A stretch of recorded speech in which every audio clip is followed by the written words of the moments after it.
Hi, my name is DeRidder, and this is my senior practicum presentation for Nursing 456 for ECPI's RN to BSN program.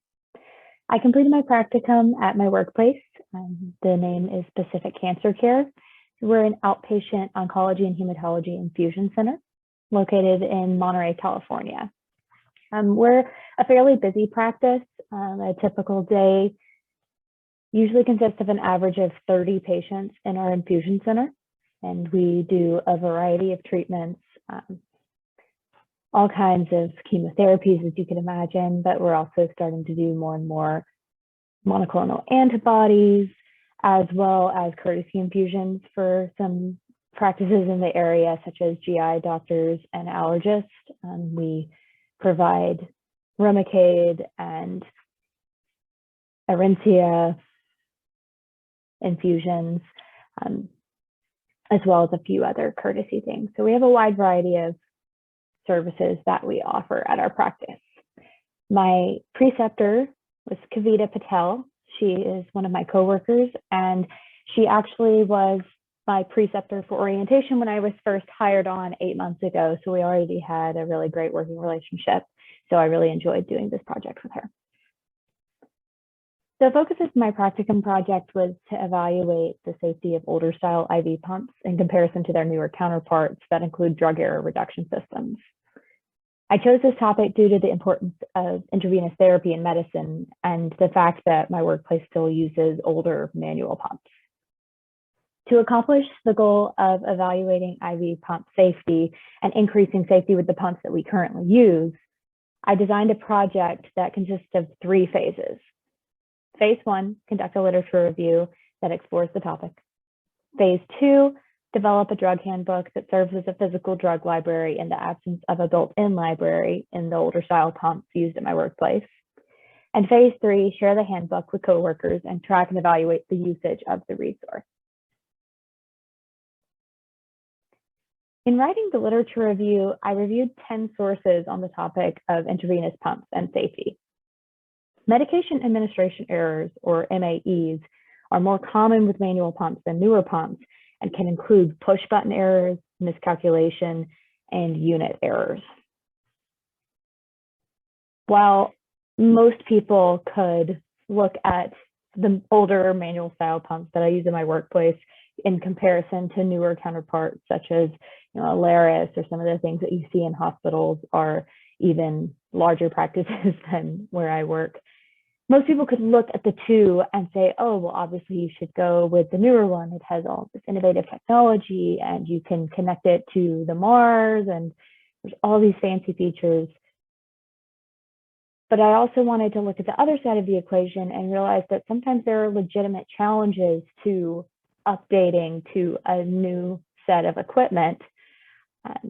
These challenges can include the management of updating drug libraries and specifying them to current protocols and unit-specific dosages, as well as deciding on hard and soft limits for infusion parameters that let users override preset infusion protocols in units such as critical care, labor and delivery, and even oncology, where I work. But there are also challenges with IT security, especially with the pumps that do have the ability to connect to the actual push button stop and start times to where it's automatically connected to the patient's MAR. There's a whole host of security issues that come with that. However, the benefits definitely outweigh the potential cons, as there's a dramatic increase in safety if you use the newer pumps that have the drug error reduction software. The second phase consisted of the development of a drug handbook.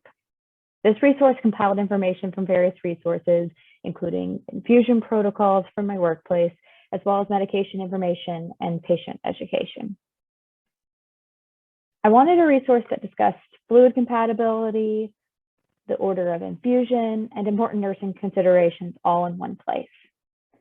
The idea is that the handbook would serve as a physical drug library in lieu of an electronic drug library that would be programmed into a newer IV pump if we had them.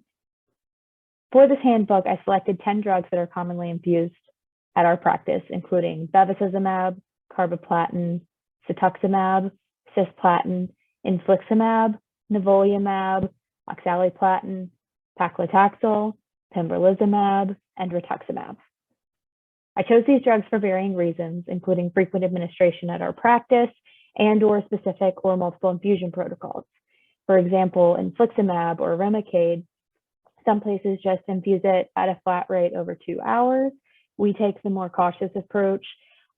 For someone who has never had infliximab before, we start at a rate of 10 mils per hour for 15 minutes. And so you increase in increments of 15 and then 30 minutes. So 10 mils per hour, then 40, then 80, then 150, 250. If they've had at least 4 or 5 treatments of it close together, you can go ahead and start at the 40 rate, but either way, it still takes a little while to get through all the infusion. But probably the even better example is rituximab, which at my practice has 3 different infusion protocols. There's a first-time infusion protocol, there's a standard infusion protocol, and then once the patient has had quite a bit of the rituximab and is tolerating it well, we can move them to the rapid infusion protocol. And once the handbook was completed, I shared it with 3 coworkers, including my preceptor, and implemented their feedback. And one of the main things that they had to say is that they wanted me to understand that some of these infusion protocols are not drug specific, they're practice specific. And so I already spoke on rituximab, where we have 3 different infusion protocols. Some places have even more than that, where it's really specific. And a lot of places have one standard infusion protocol for rituximab to where you're getting it at that slower rate that we use for our standard infusion every time that you get it. So with the implementation of the handbook, I provided a tracking sheet to evaluate the usage of this resource over 1 week. So the final phase is evaluation of the handbook's usage. Over the week of tracking, the handbook was not used. I think this occurred for several reasons. First, the handbook was limited in scope, as it only included 10 medications when we regularly infuse a much larger number. In the future, the handbook could be improved by increasing its breadth to upwards of 50 medications. Next, 1 week is not a very long time to track the usage.